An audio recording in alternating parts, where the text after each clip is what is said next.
اقیموا الدین ولا تتفرقوا فیہ، صدق اللہ العظیم۔ محترم ناظم علاقہ مولانا انور پشاوری صاحب، محترم امیر مقامی جماعت اسلامی ہند سندھ نور محمد حسین صاحب، حافظ اسامہ صاحب، قابل احترام رفقا جماعت، السلام علیکم ورحمۃ اللہ وبرکاتہ۔ تقریر کا عنوان ایک سوال ہے اور تقریر میں مجھے اس کا جواب دینا ہے کہ اقامت دین ہی ہمارا نصب العین کیوں ہے۔ اس سوال کا جواب علمی بھی ہے، فکری بھی ہے، کچھ عملی بھی ہے، اور یہ ہم سب سے متعلق ہے۔ اس سوال کا جواب دینے سے پہلے ایک سوال پیدا ہوتا ہے، وہ یہ کہ مقصد کیوں ہمیں ایک مقصد کے ساتھ زندگی گزارنی چاہیے۔ اقامت دین ایک اعلیٰ ترین مقصد ہے، لیکن اگر آپ اس سے پہلے اس سوال پہ غور کریں مقصد کیوں، تو معلوم ہوتا ہے کہ ہماری زندگی بغیر مقصد کے گزر نہیں سکتی۔ مقصد کے معنی اس چیز کی ہیں جس کو حاصل کرنے کی کوشش کرتے ہیں، قصد، ارادہ، اسی سے مقصد ہے۔ اور ہم دیکھتے ہیں کہ ہمارے تمام معاملات زندگی کے ارادے سے جڑے ہیں۔ بغیر ارادے کے کوئی بھی کام نہ ہم کرتے ہیں، نہ اس کام کو پسند کیا جاتا ہے۔ اور اگر بغیر ارادے کے کام کریں تو سوال بھی پیدا ہوتا ہے کہ ایسا کیوں کر رہے ہیں۔ مثلاً یہ کہ اگر آپ بغیر کسی کام کے، بغیر کسی ارادے کے آپ کے اپنے گھر کے کسی کمرے میں جائیں اور واپس آ جائیں، پھر کسی کمرے میں جائیں واپس آ جائیں، تو گھر والے خود آپ کو دیکھیں گے کہ ایسا کیوں کر رہے ہیں۔ تو بات چاہے چھوٹی ہو کہ بڑی، ارادے کے ساتھ ہی ہوتی ہے، اور یہ انسانی فطرت ہے۔ آپ نے دیکھا کہ معاشرے میں سے بہت سے لوگ ہیں جنہوں نے اپنا ایک مقصد طے کیا ہے اور اس کے حساب سے وہ کام کرتے چلے جاتے ہیں۔ آج آپ کے معاشرے میں جو ماہر ڈاکٹرز ہیں، انجینئرز ہیں، لائرز ہیں اور مختلف میدانوں کے افراد ہیں، وہ اس لیے ہیں کہ انہوں نے اس میدان کا قصد کیا تھا، اس میدان میں اپنے آپ کو لگا دیا تھا، اور اس میدان میں کام کرتے کرتے اپنا ایک مقام بنا لیا۔ یہ انسانی فطرت ہے کہ اس کا کوئی نہ کوئی مقصد ہونا چاہیے اور ارادہ ہونا چاہیے، اس کے حساب سے وہ کام کرتا رہے۔ اللہ تعالیٰ نے اسی انسانی فطرت کے پیش نظر انسانی زندگی کا مقصد متعین فرمایا۔ کہا کہ جو دنیا میں بھیجا جا رہا ہے وہ کیوں بھیجا جا رہا ہے، جانے کے بعد کیا کرنا ہے۔ بتایا گیا کہ مدت بھی متعین ہے اور کام بھی متعین ہے۔ تو اس سے معلوم ہوا کہ مقصد زندگی کے لیے بہت امپورٹنٹ ہوتا ہے۔ بغیر مقصد کی زندگی بے معنی ہے اور اس کا کوئی حاصل نہیں ہوتا ہے۔ اب اس کے پیش نظر غور فرمائیں تو اندازہ ہوتا ہے کہ اس کے کئی فوائد ہوتے ہیں۔ ایک فائدہ یہ ہوتا ہے کہ زندگی ایک نظم کے تحت جڑ جاتی ہے، زندگی بالکل ڈسپلن ہو جاتی ہے۔ آپ نے دیکھا ہوگا کہ لوگ جو مصروف رہتے ہیں ان کے پاس وقت نہیں ہوتا، اس لیے کہ انہوں نے اپنے آپ کو لگا دیا کسی مقصد کے لیے، کسی کام کے لیے۔ تو وقت کا صحیح استعمال ہوتا ہے، وقت کی تنظیم ہوتی ہے، ٹائم مینجمنٹ ہوتا ہے۔ پھر یہ کہ مختلف صلاحیتیں نشو و نما پاتی ہیں۔ کوئی ماہر ہے تو اس لیے ہے کہ اس نے اپنی مہارت حاصل کی ہے۔ ماہر بننے کے لیے کہیں سے ڈگری حاصل نہیں کرنی پڑتی، بلکہ محنت کرنی پڑتی ہے۔ جتنی محنت کریں گے اتنی مہارت حاصل ہوگی۔ تو آپ دیکھیے کہ مختلف صلاحیتیں پیدا ہوتی ہیں جب آپ اپنے آپ کو کسی مقصد سے لگاتے ہیں، یا کوئی اپنے آپ کو کسی مقصد سے لگاتا ہے۔ پھر روابط بڑھتے ہیں، تعلقات بڑھتے ہیں۔ تو اس طرح سے اگر آپ غور کرتے چلے جائیں تو معلوم ہوتا ہے کہ مقصد کے ساتھ زندگی کے کئی فوائد ہیں۔ اور آج کی جو اسٹڈیز ہے مختلف میدانوں کی، وہ یہ بتاتی ہے کہ آپ چاہے ایک ٹیچر ہوں، چاہے آپ ایک خاندان کے سربراہ ہوں، چاہے آپ ایک شوہر ہوں یا بیوی ہوں، آپ کا اگر کوئی مقصد نہیں ہے تو آپ اس کام میں کامیاب نہیں ہو سکتے جو آپ کرنا چاہ رہے ہیں۔ ہسبینڈ اینڈ وائف کی جو زندگی ہے نا، وہ تو بہرحال زندگی چلتی رہے گی، لیکن ان کی زندگی بہتر انداز سے گزرے اس کے لیے ان کے درمیان ایک مقصد اور کامن مقصد ہونا ضروری ہے۔ آج کی جو نفسیات کی اسٹڈیز ہیں وہ یہ بتاتی ہیں کہ بغیر مقصد کی زندگی صحیح زندگی نہیں ہو سکتی۔ آپ کا کوئی پروفیشن ہے، ٹھیک ہے، وہ اپنی جگہ ہو سکتا ہے، لیکن اس کے علاوہ کوئی آپ کا ایک کامن آبجیکٹو ہونا چاہیے کہ جس کے تحت آپ سرگرم عمل رہ سکیں۔ تو کسی بھی پہلو سے آپ غور کر لیں تو معلوم ہوتا ہے کہ مقصد ضروری ہے۔ اب اس میں کلام ہو سکتا ہے کہ مقصد کس طرح کا ہونا چاہیے، کیسا ہونا چاہیے۔ اگر کسی نے کوئی حقیر مقصد اختیار کیا ہے اس کا کیا، یہ بہت ساری باتیں آ سکتی ہیں۔ لیکن ہمارے پیش نظر یہ ہے کہ ہم نے ایک اعلیٰ ترین مقصد اختیار کیا ہے جس کو ہم نصب العین کہتے ہیں. نصب کے معنی گڑے رہنے کے، وہ چیز جو ہمارے سامنے گڑی ہے، آنکھوں کے سامنے ہے، اس کو نصب العین کہتے ہیں. یہ امام العین بھی ہے کہ یہ ہمارے آنکھوں کے سامنے ہے، جس کو ہم اقامت دین کہتے ہیں. یہ کیوں ضروری ہے؟ اس لیے ضروری ہے کہ مقصد ضروری ہے زندگی کے لیے، اور مقصد اعلیٰ ترین ہو تو ظاہر بات ہے یہ بالکل ایڈوائزیبل ہے، مطلوب ہے. لیکن اقامت دین ہی کیوں؟ اس کے جواب کے لیے کچھ باتوں پر آپ کو غور کرنا ہوگا. اس کا جواب بہت سادہ سا ہے، لیکن جب آپ اس کی تفصیل میں جائیں گے تو اندازہ ہوگا کہ اس کی کتنی گہرائی ہے.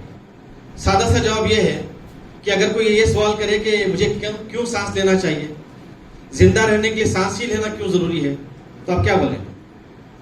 جب تک زندہ ہے اس کو سانس تو بہرحال لینا ہے. تو اقامت دین کیوں؟ کیونکہ جس دین کو آپ مانتے ہیں اس دین کا تقاضا الٹیمیٹ یہی ہے کہ آپ دین کی اقامت کریں. کوئی سوال پیدا ہی نہیں ہوتا. آپ جو کر رہے ہیں وہ الٹیمیٹلی وہی کام ہے جو آپ اقامت دین کے ذریعے سے واضح کرتے ہیں. میں آپ کو سمجھاتا ہوں. پہلی بات یہ ہے اقامت دین کیوں، یہی کیوں ہمارا نصب العین ہونا چاہیے، کیونکہ اللہ تعالیٰ نے ہم کو اسی کے لیے پیدا کیا. ہم کو کیوں پیدا کیا اللہ تعالیٰ نے؟ وَمَا خَلَقْتُ الْجِنَّ وَالْإِنسَ إِلَّا لِيَعْبُدُونِ. اللہ تعالیٰ یہ چاہتا ہے کہ ہم اس کی بندگی کریں. بندگی رب کا جو تقاضا ہے وہ اقامت دین ہے. بندگی رب ادا کرتے کرتے جو آپ کام کرتے ہیں نا، وہ وہی کام ہے جو اقامت دین کے تقاضے ہیں. اقامت دین کا ڈیفینیشن کیا آپ بتاتے ہیں؟ اقامت دین میں سب سے پہلے ہم دین کی تعریف کرتے ہیں کہ دین کیا ہے جس کو ہم قائم کرنا چاہتے ہیں. یہ دین اللہ کے نزدیک پسندیدہ دین ہے، یہی آخری اور مکمل دین ہے. اس کے علاوہ کوئی دین اللہ کے ہاں قابل قبول نہیں ہے. یہ تمام انبیاء کا دین ہے. یہ دین آپ کو دنیا میں بھی کامیاب کرتا ہے اور آخرت میں بھی کامیاب کرتا ہے. لہٰذا اس دین کی بنیاد پر آپ کا تمام کام ہونا چاہیے. تمام معاملات اس دین کی بنیاد پر ہونا چاہیے. اس کے 3 سٹیجز بتائے گئے کہ فرد کا انتخاب دین کی بنیاد پر ہونا چاہیے. اب جب ظاہر بات ہے دین پوری زندگی کو کور کرتا ہے تو فرد بھی اسی میں آتا ہے. تو فرد کا انتخاب دین کی بنیاد پر ہونا چاہیے. پھر معاشرے کی تشکیل بھی دین کی بنیاد پر ہونی چاہیے. معاشرے کی تعمیر بھی دین کی بنیاد پر ہونی چاہیے. اور ریاست کی تشکیل بھی دین کی بنیاد پر ہونی چاہیے. یہ ہے ایک سمپل سا ڈیفینیشن اقامت دین کا. دین کیا ہے اور دین کے تقاضوں کے مطابق آپ کن کن مرحلوں سے گزرتے ہوئے اس کو قائم کریں. یہ کیوں اگر آپ کے سامنے سوال ہے تو اس کا سب سے پہلا جواب یہ ہے کہ اللہ نے ہم کو اسی کے لیے پیدا کیا. بندگی رب کے معنی کیا ہے؟ بندگی رب کے معنی یہ ہے کہ ہماری ساری زندگی رب کے احکامات کے مطابق گزرے. بندگی رب کے لیے ہم کیا کرتے ہیں؟ فرائض ادا کرتے ہیں. لیکن اگر آپ ہر فرض کو دیکھیں اپنی جگہ، وہ خود ایک آپ کے لیے ایکشن پلان پیش کرتا ہے. ایک عمل ہے، وہ فرض ہے آپ کے لیے، آپ اس کو ادا کرتے ہیں. وہ وہیں مکمل نہیں ہوتا، بلکہ وہ فرض آپ کی زندگی پر اثر ڈالتا ہے اور آپ اس کا عملی نمونہ بنتے ہوئے زندگی گزارتے ہیں. نماز ہے. نماز کیا ہے؟ نماز کیوں پڑھتے ہم؟ اللہ نے فرض کی ہے. اللہ کہتا ہے کہ میری یاد کے لیے نماز قائم کرو. اقیم الصلاۃ لذکری، میری یاد کے لیے نماز قائم کرو. جب آپ نماز پڑھتے ہیں فرض سمجھ کر، وہ نماز آپ کی زندگی پر اثر ڈالتی ہے. ان الصلاۃ تنہی عن الفحشاء والمنکر. نماز بے شک بے حیائی سے، برائی سے روکتی ہے. فرض ہے یہ، لیکن یہ فرض آپ کی زندگی پر یہ اثر ڈالتا ہے کہ آپ کی زندگی برائیوں سے، بے حیائی سے پاک ہو جاتی ہے. جب کسی کی زندگی برائیوں سے پاک ہوتی ہے تو وہ نیکیوں کا علمبردار بن جاتا ہے. کسی چیز سے آپ رکتے ہیں نا، کوئی چیز کرنے کے قابل بنتے ہیں. پیسہ بچائیں، فضول خرچی نہ کریں، اللہ کے راہ میں انفاق کر سکیں. انفاق کا تعلق فضول خرچی سے بچنے سے بھی ہے. تو جب آپ کی زندگی بے حیائی سے بچ جاتی ہے اور برائی سے بچ جاتی ہے تو آپ نیکیوں کے علمبردار بن جاتے ہیں. نماز پڑھنے والا نیکیوں کو پھیلانے والا بنتا ہے. نماز کے یہ اثرات ہیں. چنانچہ رسول اکرم علیہ الصلوۃ والسلام فرماتے ہیں کہ اس شخص کی نماز نہیں جو نماز کی اطاعت نہیں کرتا. لا صلاۃ لمن لم یطع الصلاۃ. صحابہ نے پوچھا کہ نماز کی اطاعت کے معنی کیا ہے؟ کہا کہ نماز بے حیائی سے برائی سے روکتی ہے تو رک جانا چاہیے. نماز بھی پڑھتے ہیں لیکن اس کے اثرات ظاہر نہیں ہوتے ہیں، تو مطلب یہ کہ ہم نے نماز صحیح طور سے نہیں پڑھی. تمام فرائض کو لے کر آپ دیکھیے، ہر فرض آپ کو دین کی اقامت کے لیے تیار کرتا ہے. اللہ تعالیٰ اپنے نیک بندوں کے بارے میں یہ کہتا ہے کہ جب ہم ان کو زمین میں اقتدار دیتے ہیں، الذین مکناہم فی الارض، جب ہم ان کو زمین میں اقتدار دیتے ہیں تو کیا کرتے ہیں؟ کہا کہ وہ نماز قائم کرتے ہیں. کس کے ساتھ نماز کے قیام کو جوڑا جا رہا ہے؟ حکومت کے ساتھ. یعنی اللہ تبارک تعالیٰ کسی کو حکومت دیتا ہے تو وہ کیا کرتے ہیں؟ نماز قائم کرتے ہیں، اللہ کی بڑائی قائم کرتے ہیں. ظاہر بات ہے جو سر اللہ کے سامنے جھکتا ہے وہی سر بلند ہو سکتا ہے. اسی سر میں یہ بات آ سکتی ہے کہ اللہ ہی کا کلمہ بلند ہو سکتا ہے. تو سوورنٹی آف گاڈ جو ہے وہی اصل حکومت کی بنیاد ہے. اللہ ہی کا کلمہ بلند رہے گا. ہم ہے اقتدار میں لیکن بڑا اصل میں اللہ تعالیٰ ہے. اللہ اکبر. پھر کہا کہ وہ زکوٰۃ دینے والے بنتے ہیں، زکوٰۃ دیتے ہیں. زکوٰۃ کے معنی کیا ہے؟ ہم نکال کے دیتے ہیں زکوٰۃ ہر سال، لیکن یہ بھی ایک میکینزم ہے معاشرے سے برائی کو دور کرنے کا. رسول اکرم علیہ السلام فرماتے ہیں کہ زکوٰۃ کے حل تؤخذ من اغنیائہم، تمہارے ساہوکاروں میں سے لی جاتی ہے زکوٰۃ، فترد الی فقرائہم، تمہارے فقراء میں اس کو تقسیم کیا جاتا ہے. آج ہمارے ملک میں اگر انمپلائمنٹ ہے اور غربت پہلے سے زیادہ بڑھ گئی ہے، اس کی ایک بنیادی وجہ یہ ہے کہ یہاں پر دولت اسٹیگنیٹ ہو چکی ہے، دولت کا ارتکاز ہے، دولت ایک جگہ آ گئی ہے. پہلے ہم نہیں سنتے تھے کہ ہمارے ملک میں بلینئرز کتنے ہیں، لیکن آج ہم سنتے ہیں کہ ہمارے ملک میں کتنے بلینئرز ہیں. پیسوں کی تعداد میں بلینئرز آ گئے ہیں. تو مطلب یہ کہ اگر کسی معاشرے میں دولت مرکوز ہو جائے وہاں پر مسائل پیدا ہو جاتے ہیں. آپ دیکھ لیجئے کس طرح کے مسائل ہیں. دولت کے جہاں پر ارتکاز ہوتا ہے نا وہاں پر مسائل پیدا ہو جاتے ہیں. یہ زکوٰۃ کا جو سسٹم ہے وہ دولت کو بہاتا ہے. فائنینشیل فلو اس سے ممکن ہوتا ہے کہ آدمی کے پاس دولت رہ نہیں جاتی بلکہ فلو ہوتے. اس لیے رسول اکرم علیہ السلام فرماتے ہیں کہ زکوٰۃ کیا ہے کہ امیروں میں سے لی جاتی ہے، غریبوں میں اس کو تقسیم کر دیا جاتا ہے.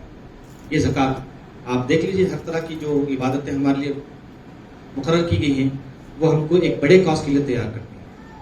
حج کا بھی وہی فلسفہ بیان کیا گیا کہ اللہ تبارک تعالیٰ وہاں سے پاک و صاف کر کے لاتا ہے، معاشرے میں چھوڑتا ہے انسان کہ یہ وہ انسان ہے جو انتہائی پاکیزہ ہیں ایمان کے لحاظ سے، اخلاص کے لحاظ سے، تقوی کے لحاظ سے.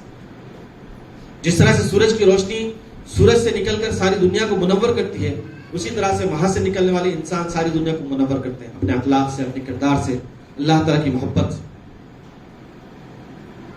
تو بندگی رب اقامت دین کا جو تقاضا ہے وہ پورا کرنے کے لیے ہم کو آمادہ کرتے ہیں. وہی ہے چیزیں جو اس میں شامل ہیں. دوسری بات کیا ہے؟ دوسری بات یہ ہے کہ اللہ تبارک تعالیٰ نے انسانوں کی رہنمائی کے لیے، رہبری کے لیے پیغمبر بھیجے دنیا میں. اب وہ پیغمبر نہیں آنے والے ہیں. وہ کام کون انجام دے گا؟ امت وسط انجام دے گی، میں اور آپ، امت مسلمہ. وَكَذَلِكَ جَعَلْنَاكُمْ أُمَّةً وَسَطًا لِتَكُونُوا شُهَدَاءَ عَلَى النَّاسِ، ہے نا. یہ جو بات ہم اچھی طرح سے جانتے ہیں. اللہ تعالیٰ نے ہم کو امت وسط بنایا تاکہ ہم انسان کے سامنے گواہی دیں. کس کی گواہی دیں گے؟ اللہ تعالیٰ کے دین کی گواہی دیں گے، اللہ تعالیٰ کے وحدانیت کی گواہی دیں گے، آخرت کی گواہی دیں گے، اچھی زندگی کس طرح سے گزاری جاتی ہے اس کی ہم گواہی دیں گے. امت وسط یہ ہماری اپنی ذمہ داری ہے. انسانوں سے جو تعلق ہے ہمارا وہ دین کی بنیاد پر جوڑ دیا گیا. یوں تو ہمارے کئی تعلقات ہو سکتے ہیں، ایک شہر کے رہنے والے ہیں، ایک ریاست کے، ایک ملک کے رہنے والے ہیں، ایک کاروبار کرنے والے ہیں، ایک جگہ کام کرنے والے ہیں. یہ تعلقات اپنی جگہ، لیکن حقیقی جو تعلق امت مسلمہ کا انسانوں سے قائم ہوگا وہ دین کی بنیاد پر ہوگا. کہا کہ امت وسط. اس کی اور زیادہ کلیئرٹی ہم کو ملتی ہے اس تصور سے جس کو ہم یہ کہتے ہیں خیر امت کہتے ہیں. کنتم خیر امت اخرجت للناس. اللہ تعالیٰ فرماتا ہے کہ ہم نے تم کو انسانوں کے لیے نکالا ہے. امت مسلمہ کو اللہ نے انسانوں کے لیے نکالا ہے. انسانوں کے ساتھ جو اس کا تعلق رہے گا دو بنیادوں پر رہے گا. تأمرون بالمعروف، وہ انسانوں کے درمیان معروفات کا فروغ کریں گے، نیکیوں کو پھیلائیں گے اور برائیوں سے ان کو روکیں گے. ان دو بنیادوں پر انسانوں سے تعلق قائم ہوگا امت مسلمہ کا. ایک ہے کہ وہ نیکیوں کو پھیلائیں گے اور دوسرا ہے کہ برائیوں سے ان کو روکیں گے. آپ اس پہ غور فرمائیں تو اندازہ ہوگا کہ کتنی بڑی ذمہ داری اللہ تعالیٰ نے ہم پر ڈالی ہے. اس سے کوئی انکار نہیں کر سکتا. نیکیاں آپ کے پاس ہیں, برائیوں کا تصور آپ کے پاس ہے, مٹانے کا تصور آپ کے پاس ہے. برائی کس کو کہتے ہیں؟ آپ کہہ سکتے ہیں زمانے کو. آج کے دور میں نیکیوں کا اور برائیوں کا جو تصور بدل گیا ہے. کسی زمانے میں کسی چیز کو برا سمجھا جاتا تھا تو آج نہیں سمجھا جا رہا. دھڑلے سے اس کی وکالت کی جاتی ہے. جس جرم میں اللہ تبارک تعالیٰ نے قوم لوط کو عذاب سے دوچار کر دیا, آج وہ جرم کھلے عام ہونے لگا ہے. یہاں تک کہ قوانین بنانے پر بھی توجہ دی جا رہی. کئی ملکوں میں قوانین بن گئے, یہاں پر بھی اس کے رائٹس کے لیے باضابطہ تنظیمیں بن گئی ہیں. دنیا ایسی ہے جس کو نہیں معلوم برا کیا ہے اچھا کیا ہے. ہم جانتے ہیں برا کیا ہے اچھا کیا ہے. کہا کہ ہمارا جو انسانوں سے تعلق رہے گا وہ اس طرح کا رہے گا کہ ہم ان کو بتائیں گے کہ اچھا کیا ہے برا کیا ہے. ہم جس کو اچھا بولیں گے وہی اچھا زمانہ مانے گا, ہم جس کو برا کہتے ہیں وہی زمانہ اس کو برا مانے گا. لیکن اتنا آسان نہیں ہے. زمانہ اتنی جلدی آپ کی بات نہیں مانے گا. محض جذبات کی بنیاد پر اور دینی بنیادوں پر اگر آپ یہ کہتے ہیں کہ یہ صحیح اور یہ غلط, تو زمانہ آپ کی بات کو ٹھکرائے گا.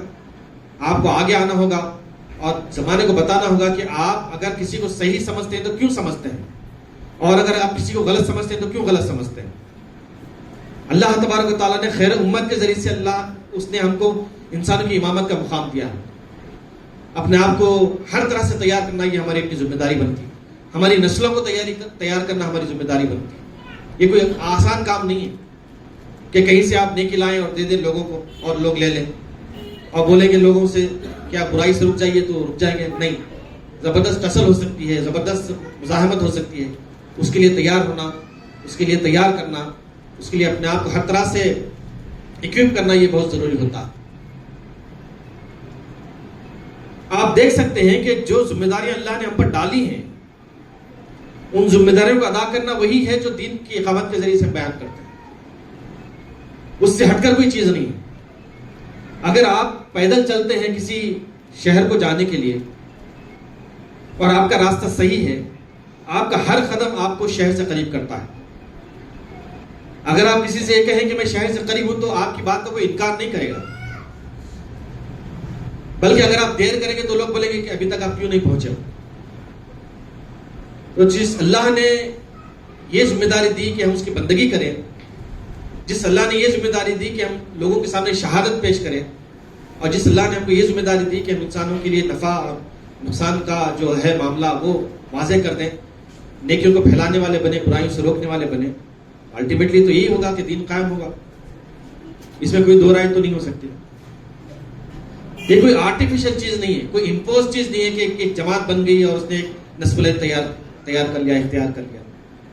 یہ ہماری زندگی کا جو مقصد متعین کیا اللہ تعالیٰ نے, یہ اس کا الٹیمیٹ آؤٹ کم ہے.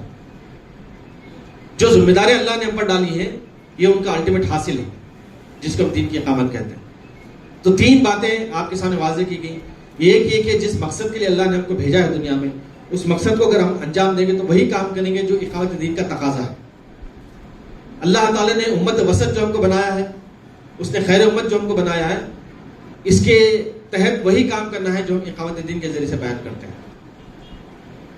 ایک اور بات جو ہے وہ یہ کہ ہم جو معاملات کرتے ہیں اپنے انفرادی ہو کے اجتماعی, وہ دین کی بنیاد پر کرتے ہیں اور دین کا یہی تقاضا ہے. بدعت کے معنی کیا ہے؟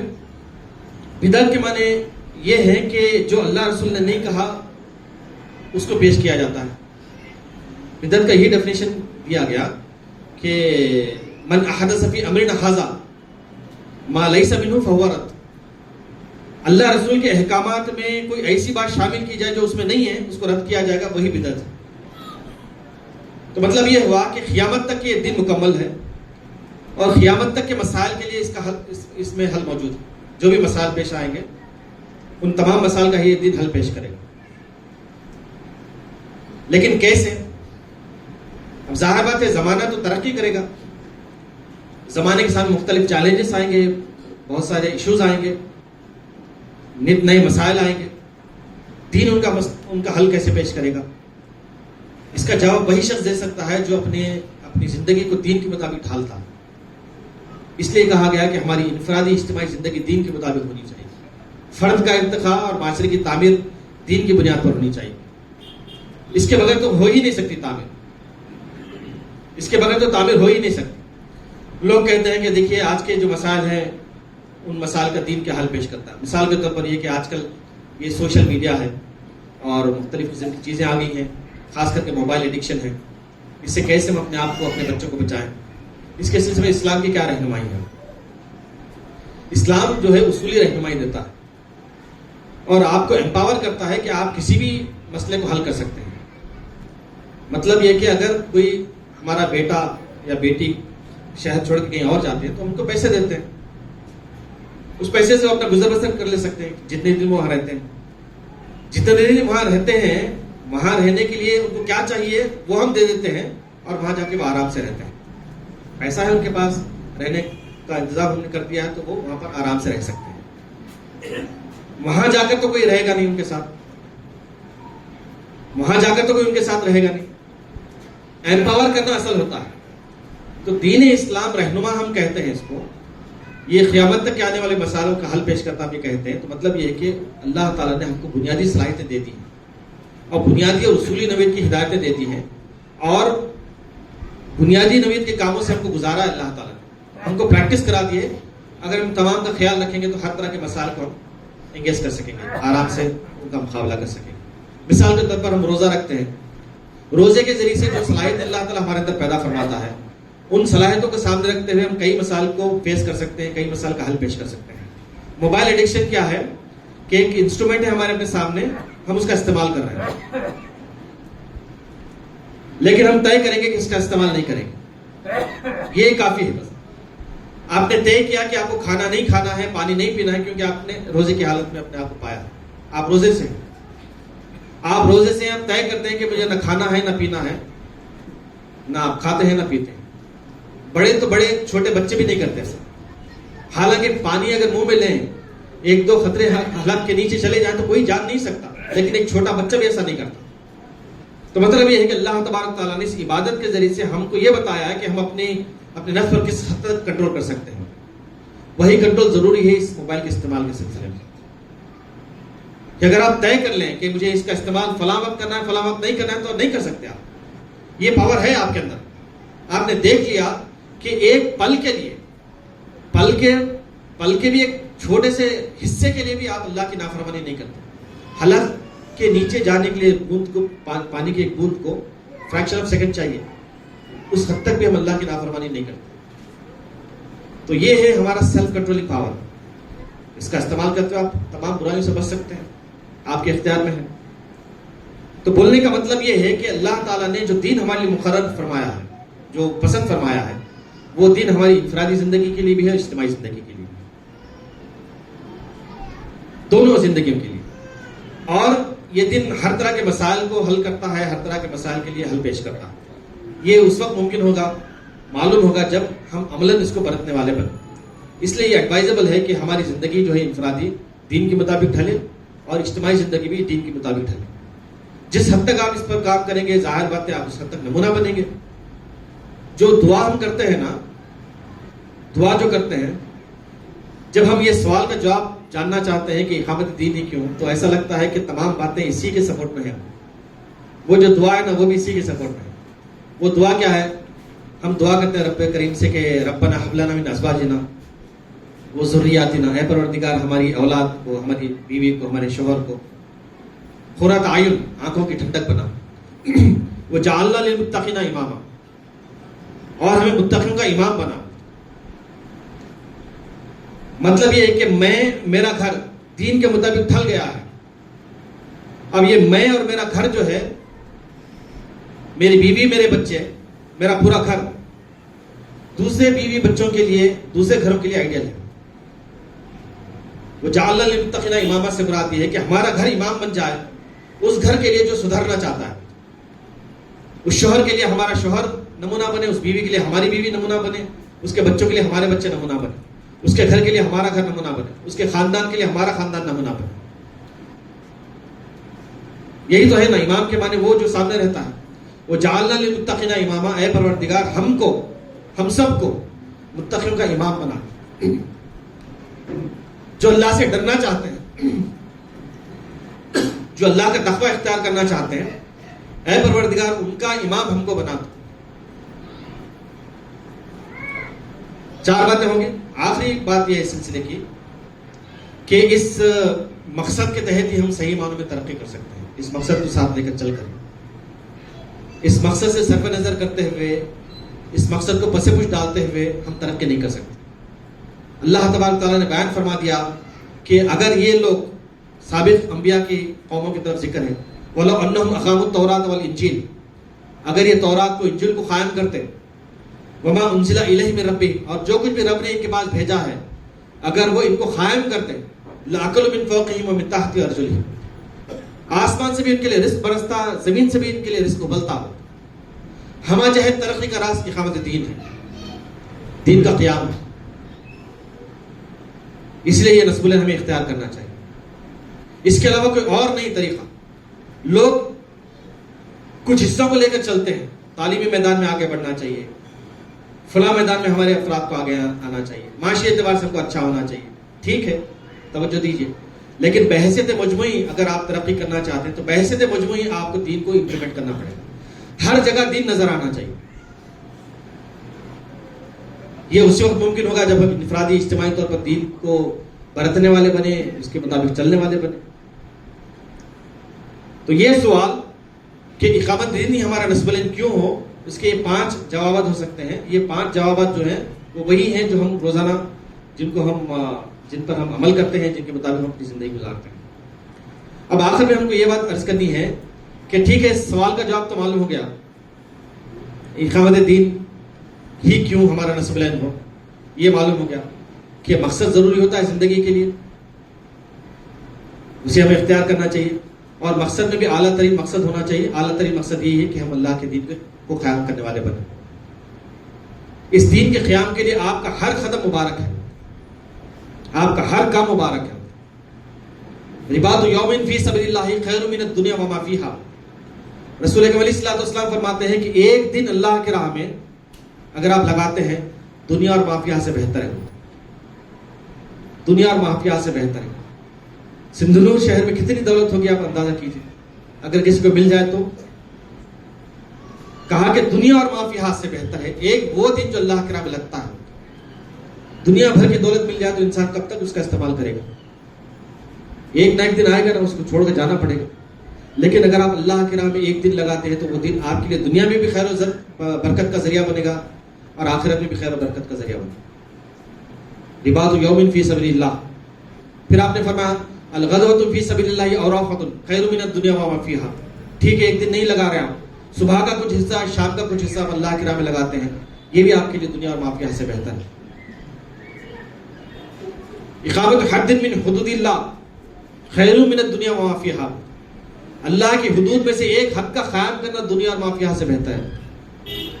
اگر آپ سندھنور شہر میں غربت کو دور کرنے کے لیے کھانا کھلا رہے ہیں تو آپ نے بہت بڑا کام انجام دیا، بہت بڑا کام انجام دیا. اس سے بڑا کوئی کام اور نہیں ہو سکتا کہ آپ نے معاشرے میں مثال قائم کر دی کہ ایسا کیا جا سکتا ہے. سود سے پاک آپ معاشرہ بنا رہے ہیں. اللہ کے رسول علیہ الصلوۃ والسلام نے ایک مرتبہ دعا فرمائی، رحمت اللہ علی خلفائی، اللہ تعالیٰ میرے خلفاء پر رحمت فرمایا، نازل فرمایا. تو صحابہ نے پوچھا کہ من خلفاؤک یا رسول اللہ، اے اللہ کے رسول علیہ الصلوۃ والسلام آپ کے خلفاء کون ہیں؟ کہا کہ الذین یستحیون، کہ میرے خلفاء وہ ہیں جو میرے دین کو زندہ کرتے ہیں. یحیون سنتی، میرے خلفاء وہ ہیں جو میری سنت کو زندہ کرتے ہیں. میرے خلفاء وہ ہیں جو میری سنت کو زندہ کرتے ہیں. رسول اکرم علیہ الصلوۃ والسلام فرماتے ہیں. تو یہ سنت کو زندہ کرنے والی بات ہے. ہم یہاں کے ہر ایک فرد تک پہنچیں گے، یہاں کے ہر قبیلے تک پہنچیں گے، یہاں کے ہر محلے تک پہنچیں گے، جیسے کہ رسول اکرم علیہ الصلوۃ والسلام پہنچا کرتے تھے. تو اس سے بڑا اور اہم اور اعلیٰ ترین نسب العین کوئی اور نہیں ہو سکتا. ہم اس کو اختیار کرتے ہیں. اس کے کچھ تقاضے ہیں، ان تقاضوں کا ذکر کرتے ہوئے میں بات ختم کرتا ہوں، پھر بعد میں آپ سوالات بھی کر سکتے ہیں. تقاضا نمبر 1 یہ کہ جس اجتماعیت کا یہ نسب العین ہے اس سے ہمیں بہت ہی گہرے طور سے وابستہ ہو جانا چاہیے. یہی ہمارا اپنا مطمع نظر ہونا چاہیے. یہی اصل ہے، یہی وہ کشتی ہے جو ہم کو نجات دلا سکتی ہے. اسی میں سوار ہو کر ہم جنت کا راستہ اختیار کر سکتے ہیں. تو اس سے ہماری وابستگی والہانہ ہونی چاہیے, والہانہ وابستگی, اوڑھنا بچھونا تحریک ہونا چاہیے. یہ جو اناؤنسمنٹس ہوتے ہیں نا, یہ جو کہا جاتا ہے کہ ایسا کرو, تو مطلب یہ کہ ہم ایسا نہیں کر رہے ہیں. یہ نوبت نہیں آنی چاہیے ہمارے پاس. کم از کم چند افراد تو ایسے ہوں, مرد و خواتین, سندھو شہر میں ہزاروں کی تعداد میں ہیں, لیکن ہم ہزاروں سے توقع نہیں رکھتے. وہ جو ہمارے ارکان و کارکنان ہیں, ان کا اوڑھنا بچھونا بن جائے تحریک اسلام. کیونکہ اسی تحریک سے جڑ کر, اسی تحریک کے مقصد کو حاصل کر کے وہ اللہ کی جنت کو حاصل کر سکتے ہیں.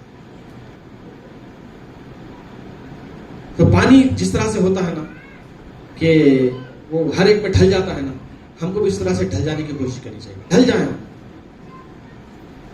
کارکن سے رکن بننا ڈھلنے کی بات ہے, متفق سے کارکن بننا ڈھلنے کی بات ہے. رکن بننے کے بعد معیار مطلوب کو حاصل کرنے کی کوشش کرنا یہ ڈھلنے کی بات ہے. جتنا آپ ڈھلیں گے نا, معاشرے کو ڈھالنے والے بن سکیں گے. اگر آپ خود نہیں ڈھلتے تو ظاہر بات ہے معاشرہ آپ سے نہیں ڈھلنے والا. پہلا تقاضا یہ ہے کہ تحریک اسلامی سے ہماری والہانہ وابستگی ہونی چاہیے. پیشن, ایک جنون کہ بھی ہم تحریک سے وابستہ ہیں. آپ کو دیکھتے ہی لوگ پہچان لیں کہ آپ تحریک اسلامی کے وابستہ افراد ہیں. دوسرا جو تقاضا ہے وہ یہ ہے کہ ہماری دو زندگیاں پیرلل چلنی چاہیے, متوازی طور پر چلنی چاہیے. دو زندگیاں ہماری ہونی چاہیے. ہے ہماری زندگی ایک, لیکن ہم اس کو دو حصوں میں تقسیم کر سکتے ہیں. ایک ہماری انفرادی زندگی ہے, دوسری ہماری اجتماعی زندگی ہے.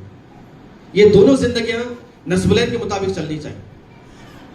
اکثر یہ ہوتا ہے کہ ہماری انفرادی زندگی نسبلین کے مطابق نہیں چلتی, زیادہ تر اجتماعی زندگی چلتی رہتی. اجتماعات میں آتے ہیں, مطالعہ قرآن میں ہم شریک ہو جاتے ہیں, تقریر بھی سن لیتے ہیں.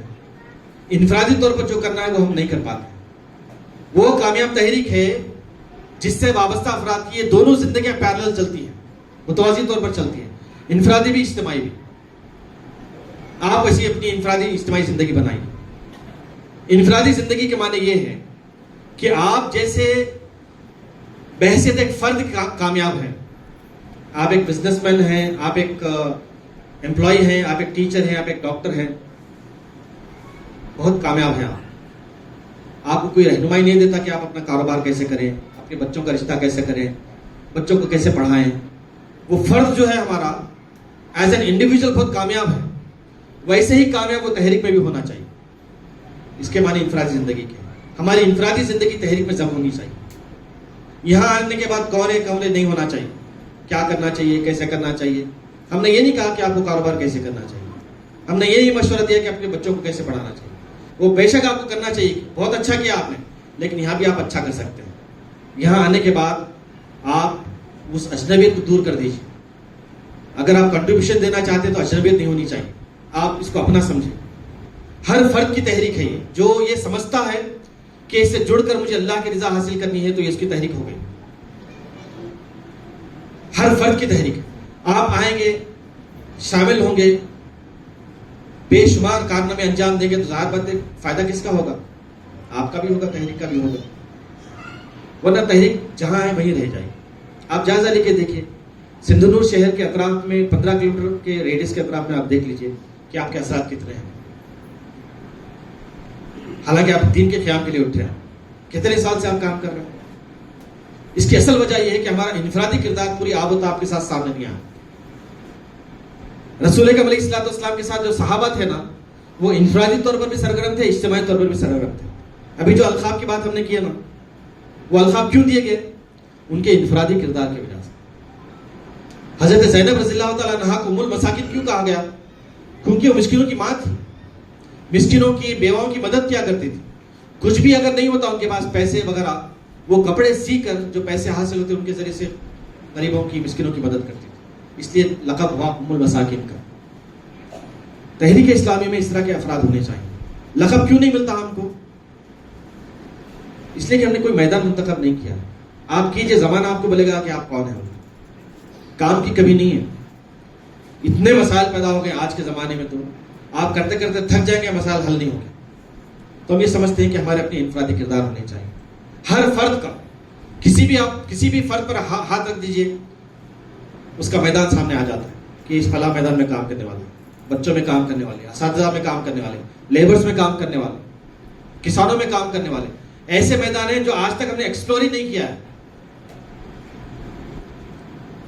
اور ہم چاہتے ہیں کہ دین قائم ہو جائے. ممکن نہیں ہے. جہاں فرد پہنچ سکتا ہے وہاں اجتماعیت نہیں پہنچتی، اور جہاں اجتماعیت پہنچتی ہے وہاں فرد نہیں پہنچ سکتا. اس لیے ہماری انفرادی زندگی ایسی ہونی چاہیے کہ جو اجتماعیت سے کنیکٹڈ ہو. ہم اکیلے دور نہیں جائیں گے، اجتماعیت کے ساتھ جائیں گے. میں جہاں بھی جاؤں گا بحیثیت فرد جماعت کے جاؤں گا، میری اپنی انڈیویجول کوئی آئیڈینٹی نہیں ہوگی. آپ ایسا کیجئے، دیکھ لیجئے آپ کے اندر کیا تبدیلی آتی ہے. آپ کے اندر مطالعے کا شوق پیدا ہوگا، امیر مقامی کی قدر آپ کو معلوم ہوگی. ورنہ کون آتا ہے بولے امیر مقامی کے پاس، ناظم علاقہ کے پاس؟ پوچھ کے دیکھ لیجئے آپ کہ کون آتا ہے اپنی اصلاح کے لیے. کوئی دشواری پیش کرتا ہے؟ نہیں پیش کرتا، الا ماشاء اللہ. لیکن جس وقت اگر آپ اپنا میدان منتخب کر لیں، اس دین کے اقامت کے لیے اپنا ایک ہدف متعین کر لیں، تو آپ دیکھ لیجئے آپ کے اندر کیا چینجز آتے ہیں. یہ دین کا یہی مطالبہ ہے کہ آپ اپنے آپ کو انوالو کریں، اپنے آپ کو اپلائی کریں. اپلائی اگر نہیں کرتے تو کوئی تبدیلی نہیں آئے گی. پھر اجتماعی زندگی سے مراد یہ ہے کہ ہماری وابستگی جو ہے اجتماعی، وہ بالکل پوری آب و تاب کے ساتھ رہنی چاہیے، نظر آنی چاہیے. ہمارا ڈسپلن، ہمارا مطالعہ، ہمارا رہن سہن، یعنی جن باتوں کو ہم چاہتے ہیں کہ عام ہو جائیں وہ ہمارے درمیان عام ہونی چاہیے. ٹھیک ہے کچھ مدت ہم نے گزار لی، لیکن ابھی ہم مزید اس کے لیے گوارا نہیں کر سکتے. ڈیلے تاخیر ہو جانا چاہیے. سورہ حجرات ہم نے کئی چیزیں مطالعے میں لا، طے تو کر لیں کہ کم از کم ہمارے ارکان و کارکنان کے گھر ایسے ہوں گے کہ جہاں یہ برائیاں نہیں ہوں گی اور جہاں یہ اچھائیاں ہوں گی. آپ طے کر لیں، یقیناً اس کے بڑے غیر معمولی اثرات مرتب ہوں گے. تو آپ کی انفرادی اجتماعی زندگی ہونی چاہیے، اسی شان کے ساتھ ہونی چاہیے. کوئی بولے یا نہ بولے، اپنا کام آپ کرنے والے بنے. اور اجتماعی زندگی سے آپ اپنی انفرادی زندگی کے لیے ترغیب حاصل کریں، اور انفرادی زندگی سے جو آپ کو جذبہ ملتا ہے وہ لا کے اجتماعی زندگی میں دے دیں. یہ دونوں زندگی ایک دوسرے سے کنیکٹڈ ہونی چاہیے. نہ پیورلی آپ اجتماعی زندگی کے ہو جائیں، نہ پیورلی آپ انفرادی زندگی کے ہو جائیں، بلکہ دونوں زندگی آپ کی پیرلل چلنی چاہیے، جیسا کہ اللہ کے رسول صلی اللہ علیہ وسلم کے زمانے میں ہم صحابہ کا دیکھتے ہیں معاملہ. اور آخری بات اس سلسلے کی ہے تقاضے کے طور پر کہ جو بھی ہم کریں اخلاص کے ساتھ کریں. اخلاص ضروری ہے. دیکھیں اللہ تبارک تعالیٰ نے اس کی شرط رکھی ہے. وہ یہ نہیں دیکھا گا کہ آپ کتنا کریں گے، وہ یہ دیکھے گا کہ آپ کس نیت سے کر رہے ہیں. اخلاص. اخلاص کیا ہے؟ ابھی جو مولانا نے کہا کہ نا یہ اللہ سے تعلق کا جو ذکر کیا، یہی تعلق کا اظہار ہے. اخلاص، اخلاص جو ہے اللہ سے تعلق کا اظہار ہے. اگر کوئی سہوکار ہے، اس کے پاس ایک نوکر ہے اور سہوکار نے بہت اچھی تنخواہ دے کر نوکر کو رکھا ہے، اس کی ہر ضرورت پوری کرتا ہے، وہ بے ایمانی نہیں کرے گا نوکر. کیوں؟ کیونکہ اس کو معلوم ہے کہ میرا جو مالک ہے، میں جب چاہے جو چاہے وہ مجھے دے دیتا ہے، نافرمانی کرنے کی کیا ضرورت ہے. اخلاص کے معنی یہ ہے کہ جب ہم اللہ سے کنیکٹڈ ہیں، جانتے ہیں کہ اللہ تعالیٰ ہماری ہر بات سنتا ہے، تو ہم کسی اور کو شامل نہیں کریں گے ہمارے اپنے کام میں، صرف اللہ کو شامل کریں گے. یہ اخلاص ہے. الاخلاص سر بین اللہ و عبدہ. کسی بزرگ کا قول ہے، کہا کہ اخلاص کیا ہے؟ بندے اور رب کے درمیان کا سیکرٹ ہے. آپ کو معلوم، اللہ کو معلوم. ایسے مخلص بندے ہو جائیں، یقیناً آپ کا ایک کام جو ہے 1000 کاموں کے برابر اثر ڈالے گا. اللہ تعالیٰ بیٹھا ہے مدد کے لیے آپ کی، لیکن شرط ہے کہ آپ اخلاص کے ساتھ آگے بڑھیں. اور اس کے ساتھ استقلال بھی ضروری ہے. آج کرے کل بھی کرنا چاہیے. تھکنے کی بات نہیں ہے. تھکنا رکنا اس راہ کی شان نہیں ہے. اس راہ کی جو شان ہے، بغیر تھکے بغیر رکے کے چلنے کی، اس کے ہمیں علمبردار بننے کی کوشش کرنی چاہیے. تو یہ چند باتیں تھیں جو موضوع دیا گیا تھا، اس کے تحت رکھی گئی. اللہ تعالیٰ سے دعا ہے کہ اللہ تعالیٰ ہمیں اقامت دین کے نصب العین کو صحیح طور سے سمجھنے اور اس کے مطابق اپنی انفرادی اجتماعی زندگی گزارنے کی توفیق عطا فرمائے. آمین رب العالمین. وآخر دعوانا الحمدللہ رب العالمین. السلام علیکم و رحمۃ اللہ.